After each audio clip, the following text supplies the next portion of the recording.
Last night you told yourself something. Maybe it was before you slept. Maybe it was while you were staring at the ceiling. Maybe it was after a moment where you felt the weight of your own life pressing down on you quietly, without sound, without drama, just that familiar heaviness. You said, tomorrow will be different. You meant it. That is the part nobody talks about. You genuinely meant it, and then morning came. And you did the same thing, not a slightly different version, the same thing, the same delay, the same scroll, the same excuse dressed in slightly different clothes, the same voice inside you that said later, and you listened. Again, you closed your eyes to that promise like it never happened, and then you moved on, made tea, checked your phone, spoke to someone normally, laughed at something, functioned, as if nothing inside you had just broken its own word to itself. That is where we begin, not with why you do this, not yet. First, just let that sit, because most people rush past this moment. They feel the guilt for maybe 3 seconds, then they bury it under the next task, the next distraction, the next thought. They do not sit with what just happened. They do not look at it directly. But you know, somewhere underneath everything you are doing right now, you know, there is a version of you that is exhausted, not physically, not from work or from life, exhausted from watching yourself repeat, from being the person who promises and then quietly, almost professionally, breaks that promise, from recognizing your own patterns so clearly that the recognition itself has lost its power to change you.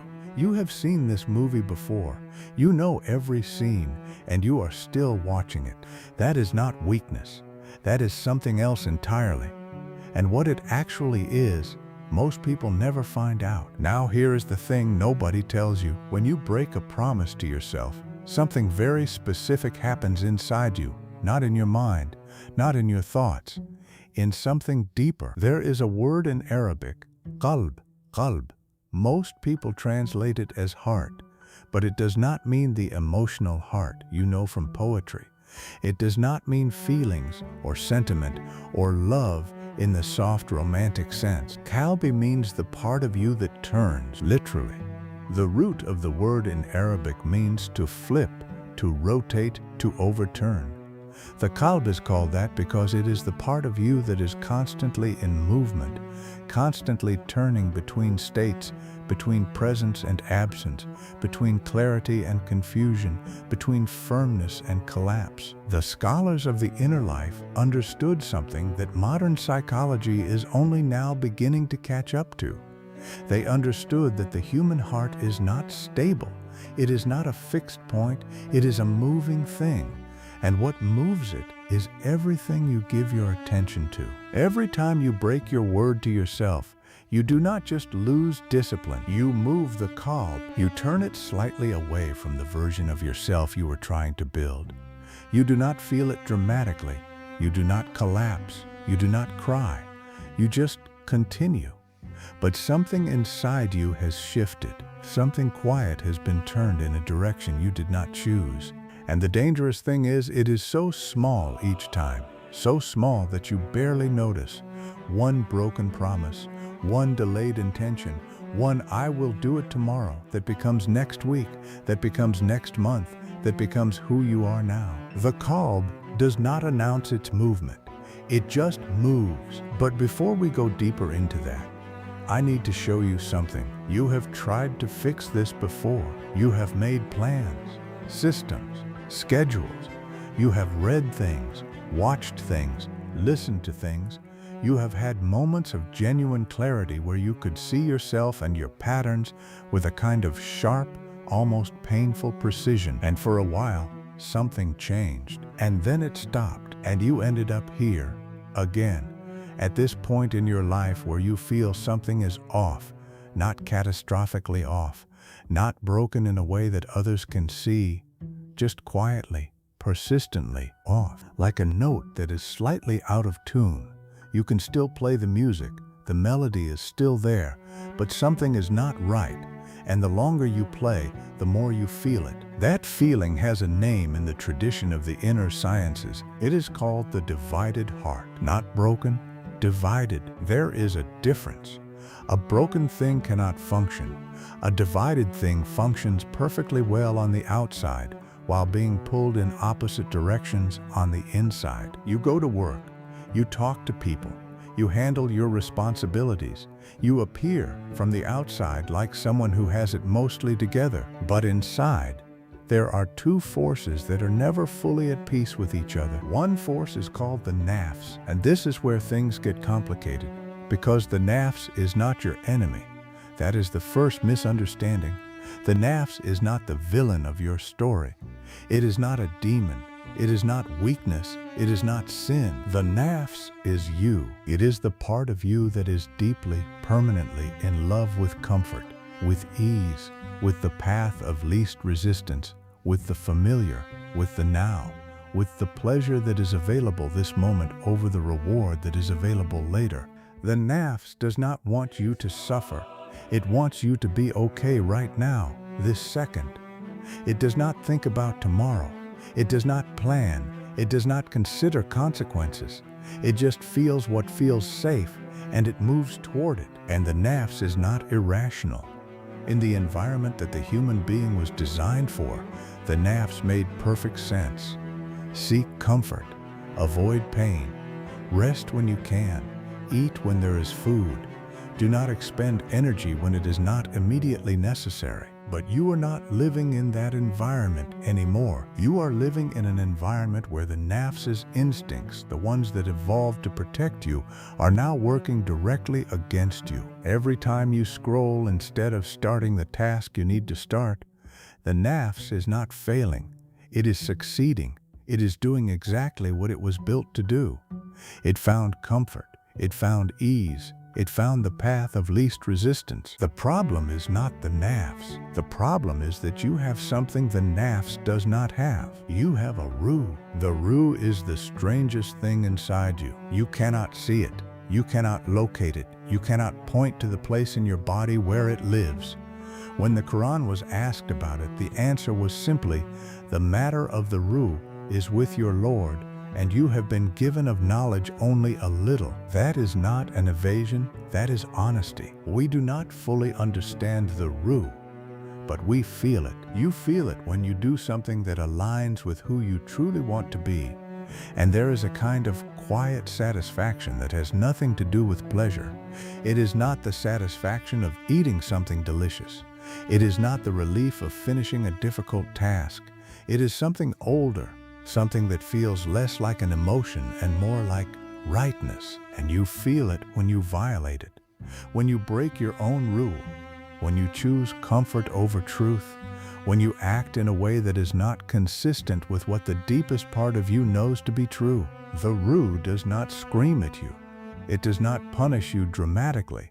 It just goes quiet, and that quiet is what you have been feeling. Not depression necessarily, not failure, not even sadness in the way you would normally understand it, just a strange, persistent quiet where something vital used to be. You noticed it.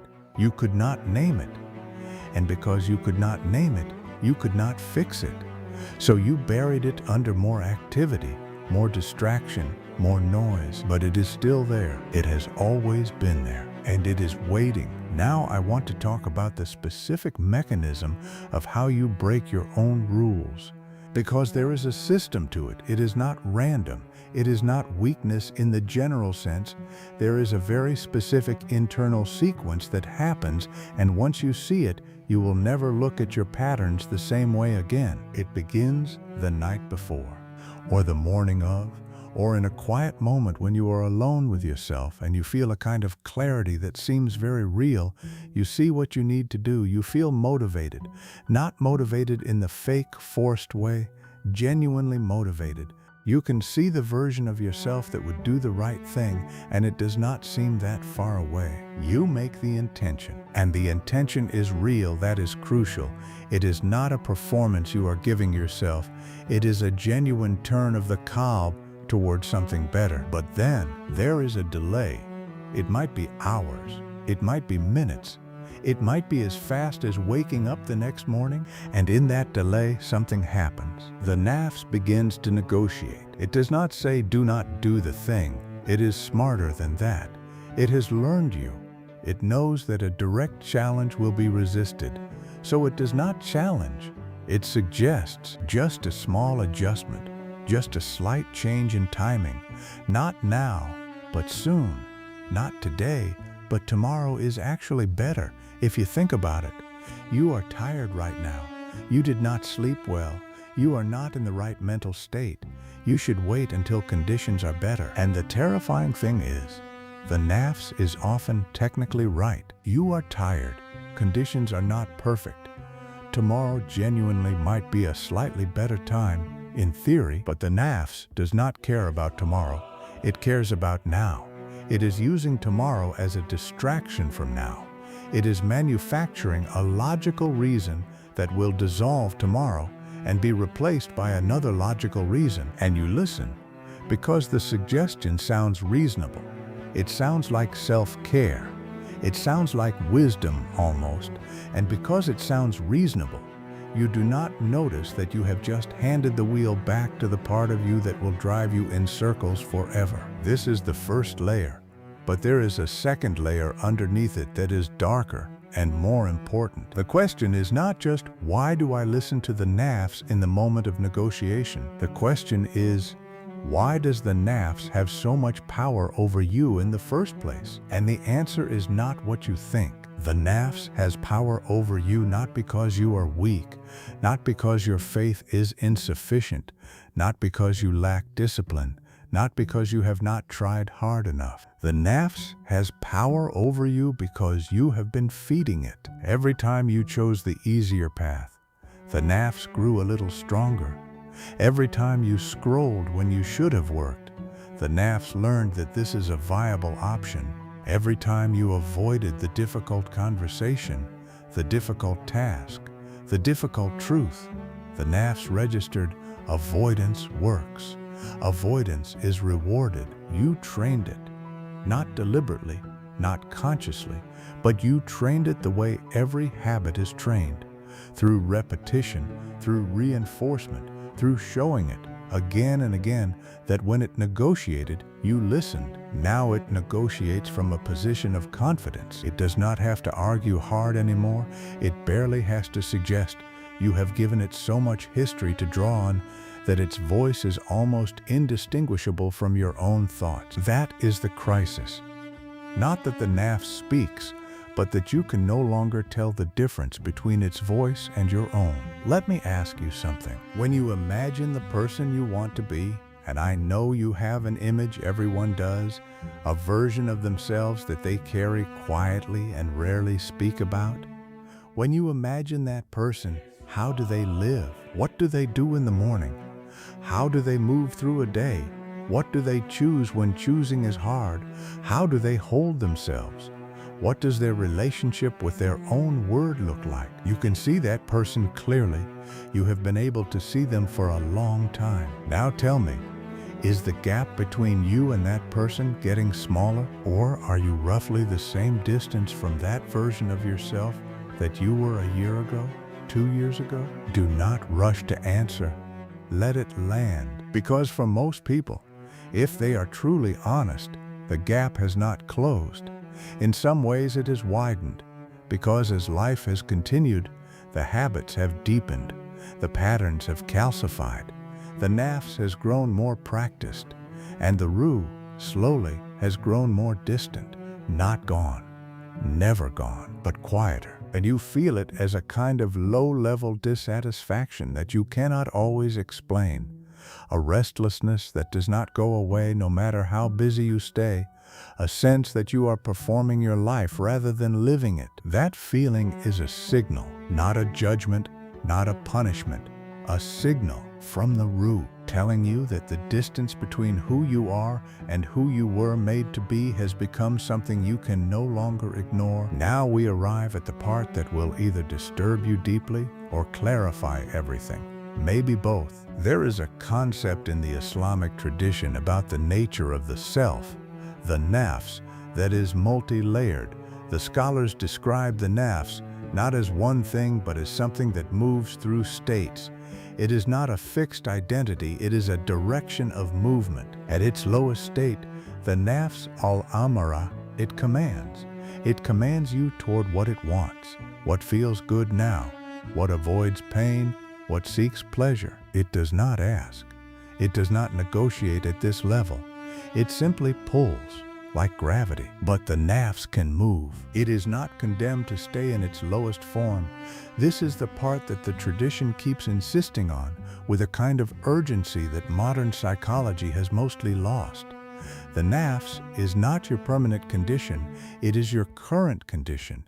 And current conditions can change, but they change in a specific way, not through willpower alone, not through wanting hard enough, not through systems and plans and habit trackers. They change through what the scholars called muhasaba. Muhasaba means to take account of yourself, not harshly, not in the way you beat yourself up after a failure, not the voice that says, I am pathetic, I keep doing this, I will never change.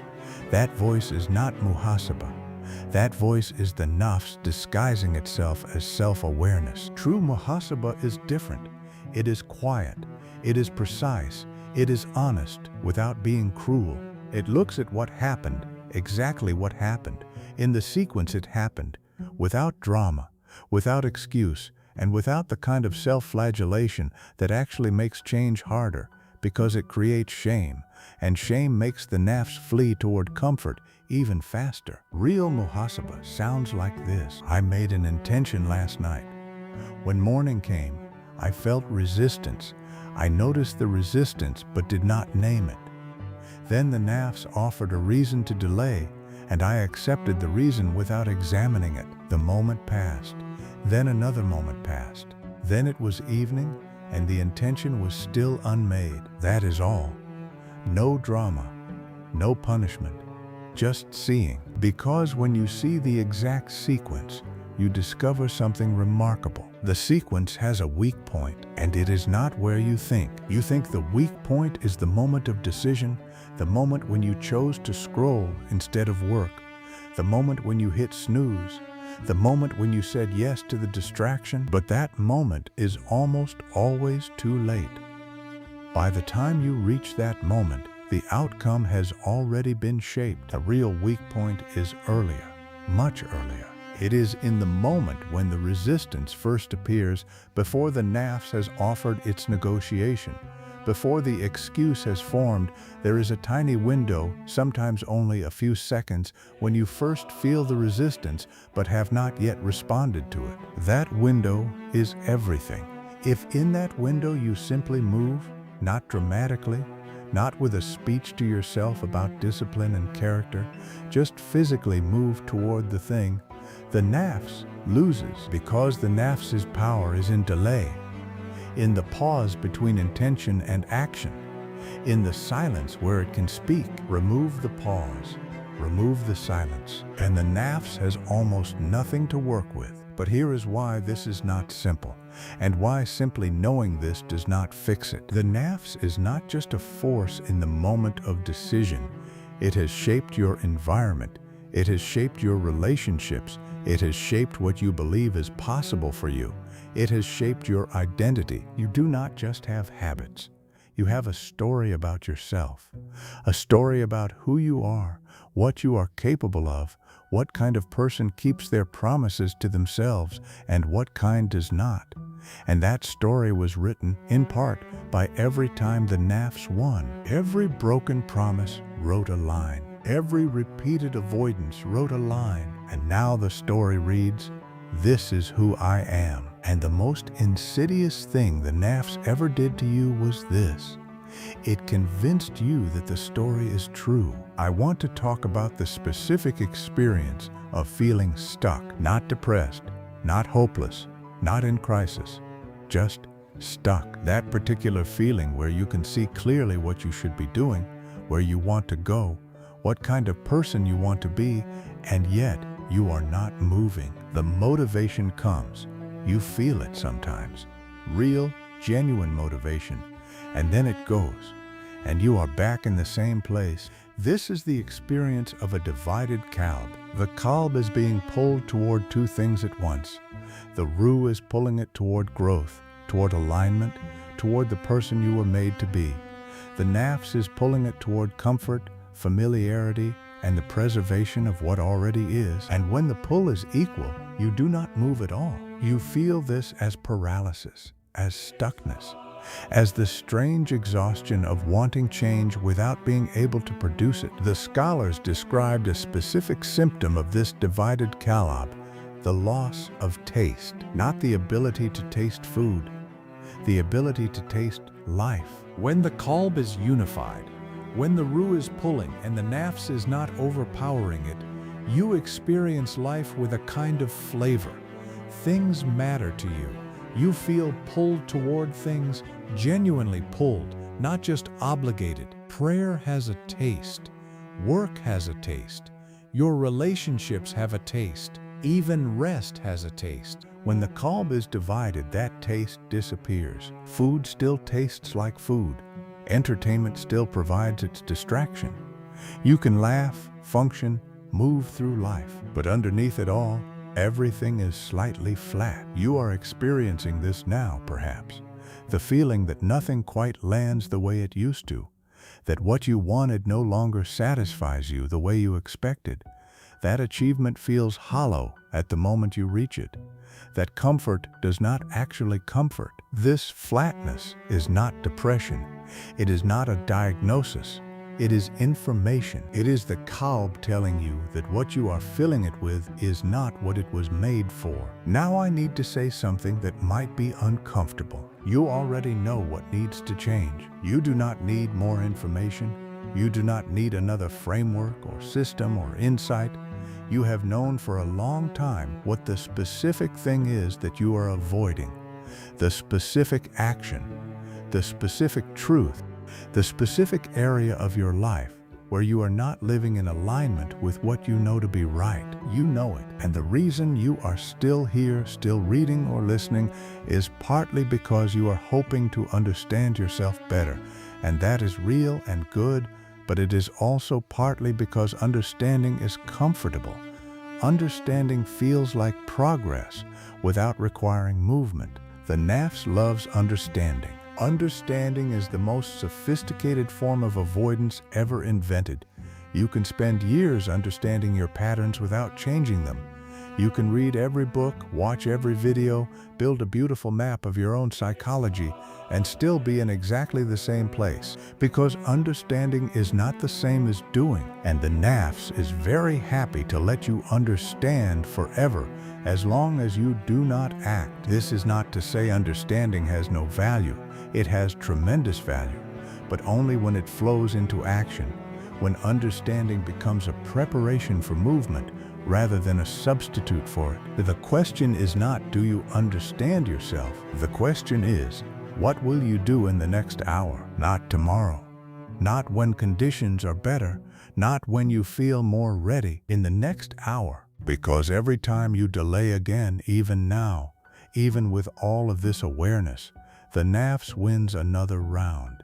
And it uses every round to write another line in the story about who you are. Here is something nobody tells you about self-sabotage. You do not self-sabotage because you are afraid of failure. That is the popular explanation, and it contains a grain of truth, but it is not the real root. You self-sabotage because you are afraid of the person you would become if you succeeded. Think about this carefully. If you actually kept every promise you made to yourself for the next 6 months, if you actually became the version of yourself you sometimes glimpse in those moments of late-night clarity, who would that person be? And more importantly, what would that person require from you? That person would require you to stop making certain excuses, to stop tolerating certain things in your life that you have been tolerating, to stop certain relationships or transform them in ways that might be uncomfortable, to make decisions you have been avoiding, to face things you have been turning away from. The gap between where you are and where you want to be is not just a motivational problem.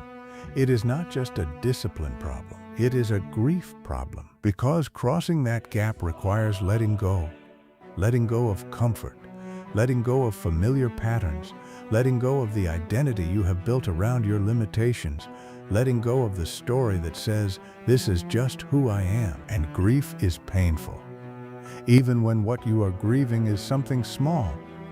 Even when what you are letting go of is something that was hurting you. The Nafs does not want to grieve, so it keeps you in place, not because it wants you to fail, but because it wants you to avoid the pain of crossing. And the Ruh knows the other side of that crossing. It has always known. It is the part of you that keeps producing those moments of clarity, those late-night feelings that something could be different, those images of who you might become. The Ruh has not given up on you. That is perhaps the most important thing I will say. But before that, I need to stop here for a moment and ask you something real. Think about the last time you actually kept a promise to yourself. Not a small one, not something easy, a real one. Something that required you to override the voice that said, wait, or not now, or you deserve a break. How long ago was that? And more importantly, how did it feel? Not the pride, not the relief, something underneath those things, something quieter. There was a kind of solidity to it, a feeling that is very hard to describe because we do not have a good word for it in modern language. But you know the feeling. It is the feeling of being in agreement with yourself, of the Qalb and the Ruh and even the Nafs all pointing, however briefly, in the same direction. That feeling is not a reward for discipline. That feeling is what alignment feels like. And the reason the lack of it hurts so much, the reason this persistent sense that something is off has been following you, is that you have tasted alignment before. You know what it is.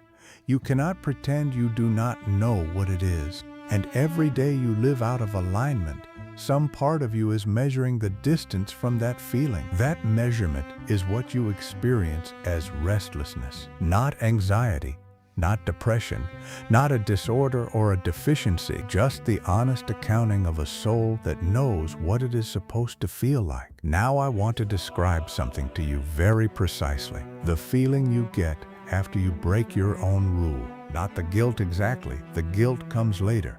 I mean the very first feeling. The first second after you have done the thing you told yourself you would not do, or not done the thing you told yourself you would do, there is a moment, a very brief moment, where everything is still. And in that stillness, there is something that is not guilt and not shame. It is something older. It is the Qalb registering what just happened. It is not dramatic. It does not announce itself. It is more like a very slight drop in temperature inside you, a tiny narrowing, a quiet closing of something that had been, however slightly, open. You feel it for maybe 1 second. Then the mind rushes in with its commentary. The excuses begin, or the guilt begins, or the suppression begins, and within moments you have moved past it into the next thing. But that 1 second is the most important second, because in that 1 second, you were perfectly honest with yourself. You knew exactly what happened. You saw it clearly. The Qalb showed it to you without any distortion. No excuse, no rationalization, no justification. Just that thing happened. That choice was made. That promise was broken. And then you chose not to stay in that honesty. You chose to move on, to function, to act like nothing happened. And acting like nothing happened is perhaps the most damaging thing you can do. Not because of the sin, not because of the failure, but because every time you refuse to sit in that moment of honest recognition, every time you skip past it, you make the next break easier. You teach yourself that breaks have no weight, and eventually the moment of honest recognition stops coming at all. And then you have a much bigger problem. There is a concept called the hardening of the heart. In the Islamic tradition, this is described not as a sudden event, but as a slow process, something that happens not through dramatic sin, but through the accumulation of small movements, small choices, small moments when the truth was visible and you looked away. This is not about religion in the way you might be expecting. This is pure psychology, pure description of what actually happens to the human Qalb over time when it is consistently fed things that do not align with what it was made for. The Qalb hardens not through catastrophe but through repetition. And when it hardens, it does not disappear, it does not die, it continues to function. You continue to live, to work, to speak.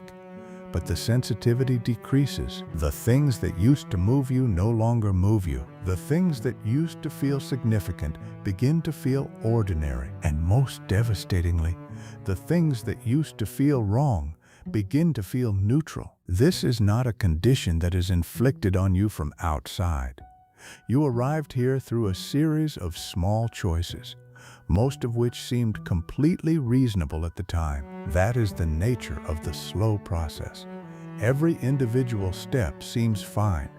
It is only when you look back across years that you can see how far you have traveled in the wrong direction. But I want to be very precise about what I am not saying. I am not saying you are lost.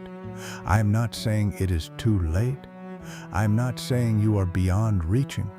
I am not saying anything dramatic or final. The tradition that gave us the concept of kaswa, the hardening of the heart, is the same tradition that describes its opposite, the softening, the return, the reversal. And here is what is remarkable about that tradition. It does not describe the reversal as something that requires enormous effort or extraordinary circumstances.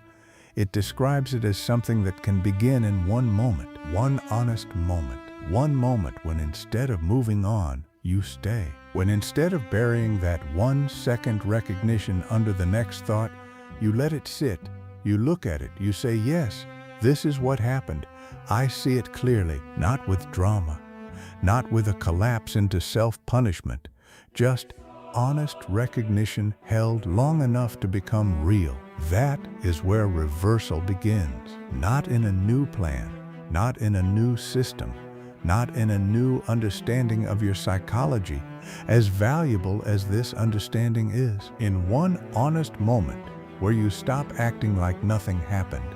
I want to talk about the specific trap of self-improvement culture because it is directly relevant to everything I have been describing. The culture of self-improvement, the books, the videos, the systems, the frameworks, is built on a particular premise. The premise is that if you understand yourself well enough and build the right systems, you will change. And this is partially true, but it misses something fundamental about the nature of the Nafs. The Nafs is extremely intelligent. It does not just resist change from the outside, it infiltrates the change process from the inside. It will let you spend enormous amounts of time preparing to change, building systems, understanding yourself, consuming content about growth, making plans, writing in journals, building elaborate framework. As long as you are doing all of this instead of the actual thing that needs to change, preparation as avoidance, understanding as delay, self-awareness as a sophisticated form of staying exactly where you are. The Nafs has no problem with you becoming the most psychologically literate person in the room as long as that literacy never translates into the one specific action that would actually shift something real. You know what that action is for you. I do not need to name it. You have been aware of it the entire time you have been reading or listening to this. It is the thing you move toward in your mind right now and then moved away from again. It is the thing your attention went to briefly, then deflected from because staying with it is uncomfortable. That thing, that is where the Nafs has its deepest hold. That is where the divided Qalb is most divided. That is where the Ruh is waiting. There is a reason this is coming to you late at night, or in a quiet moment, or in the kind of stillness where the noise of the day has finally died down enough for the deeper things to surface. The Ruh communicates most clearly in silence. It cannot speak over the noise. It does not compete with notifications and scrolling and the constant busyness that the Nafs uses to keep you away from yourself, so it waits for these moments.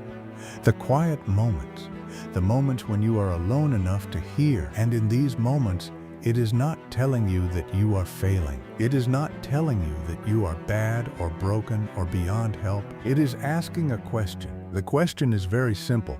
It is the question that underlies every moment of late-night reflection, every feeling that something is off, every image of who you could be that surfaces and then gets buried again. The question is, when are you coming back? Not to religion necessarily, not to some external standard or expectation, back to yourself, to the self that existed before the patterns calcified, before the Nafs learned all of your weak points, before the Qalb divided itself between what you know to be true and what is comfortable to believe, to the self that, underneath everything, still knows exactly what it wants, what it needs, and what it is here for. That self has not gone anywhere. It has been here the entire time, watching, waiting. Now I want to describe the exact moment when real change becomes possible. Not sustainable change from the beginning, not transformation, not the moment when everything shifts permanently and you become the person you want to be,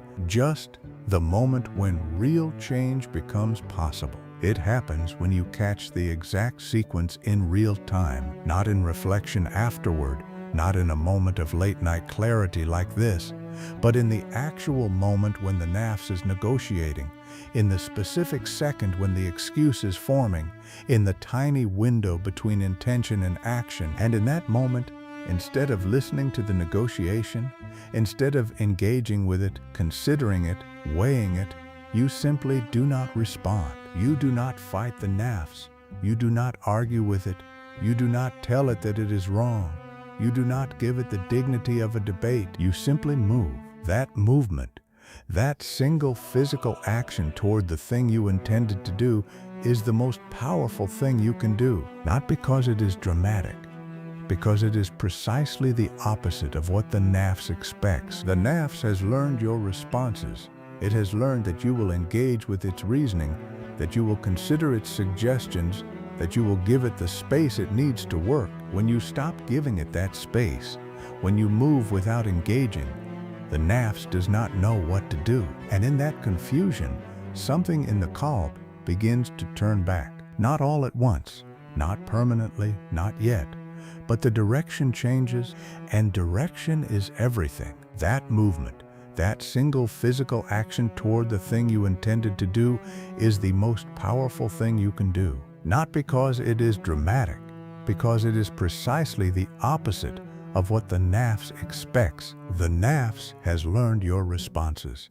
It has learned that you will engage with its reasoning, that you will consider its suggestions, that you will give it the space it needs to work. When you stop giving it that space, when you move without engaging, the Nafs does not know what to do.